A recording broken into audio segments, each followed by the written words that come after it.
শুভেন্দু অধিকারী মুখ্যমন্ত্রীকে খোলা চিঠি লিখেছেন, যেটা বারবার বিজেপি থেকে অভিযোগ আসছে যে অনুপ্রবেশের জন্য বিএসএফ কে জমি দেয়নি সরকার, সেখান থেকে অনুপ্রবেশ হচ্ছে, অনুপ্রবেশকারীরা হচ্ছে তৃণমূলের ভোট ব্যাংক। তো আসামের মুখ্যমন্ত্রীকে চিঠি লিখেছে, ত্রিপুরার মুখ্যমন্ত্রীকে চিঠি লিখেছে, পশ্চিমবঙ্গে যে কজন ধরা পড়েছে এই বাংলাদেশ পর্বে তার থেকে বেশি ধরা পড়েছে আসাম আর ত্রিপুরা।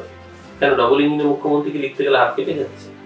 আমি বললাম না, শুভেন্দু আসলে কারণ না, ও না বিজেপির, না তৃণমূলের, না কংগ্রেসের, না সিপিএম এর, হচ্ছে ধান্দা। ও পলিটিক্যাল ধান্দা যেখানে স্যাটিসফাইড হবে শুভেন্দু থেকে, সে যদি কোনোদিন শুভেন্দু দেখে যে এসইউসিআই করলেও রাজনৈতিক উদ্দেশ্য লাভ হচ্ছে, ও সেদিনকে এসইউসিআই করবে।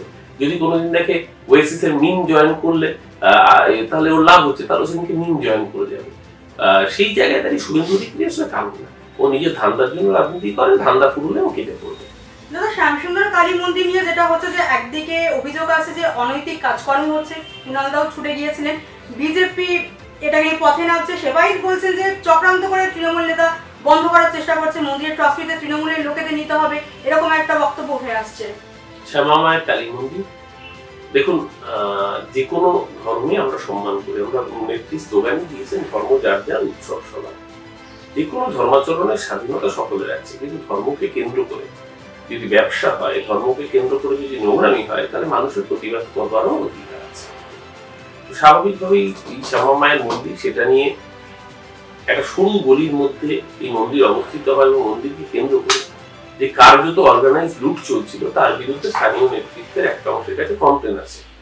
তারা প্রোটেস্ট করেছেন যে ওইটুকু সরু জায়গায় যে কোনো মতো স্ট্যাম্পেড হয়ে যাওয়ার মতো অবস্থা তৈরি হয় একটা সময়। সেইখানে বিষয়টা কুণালদা যেহেতু দেখছেন, এই বিষয়ে কুণালদা যা বলার বলে দিয়েছেন, এই বিষয়ে আমাদের কোনো আগ বাড়িয়ে বক্তব্য নেই। আর আমি তো তাকে তৃণমূলের মুখপাত্র নই, এই তৃণমূলের আভ্যন্তরীণ অবস্থান ব্যাখ্যা করার জন্য আমার মন্তব্য সেখানে প্রণিধানযোগ্য হবে না। আমার মনে হয় প্রশাসন নিশ্চিতভাবে বুঝেছেন, কুণালদা বিষয়টা ব্যাখ্যা করেছেন, এবং কুণালদা যেটা ব্যাখ্যা করেছেন আমার মনে হয় সেটা অত্যন্ত যুক্তিপূর্ণ অবস্থান থেকে কুণালদা ব্যাখ্যা করেছেন। কিন্তু আমার মনে হয় অ্যাডমিনিস্ট্রেশন যখন কোনো স্টেপ নেয়, নিশ্চিতভাবে তার পিছনে কোনো অ্যাডমিনিস্ট্রেটিভ অর্গানাইজেশনাল রিজন থাকে।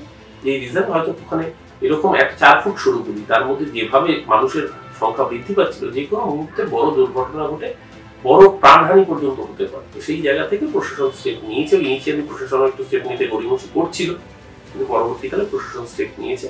আশা রাখি যাতে কোনো দুর্ঘটনা না ঘটে, কোনো অভিপ্রেত ঘটনা না ঘটে। কুণালদা বিষয়টি দেখছেন, যা বলবার এই বিষয়ে কুণালদা ইতিমধ্যেই বলে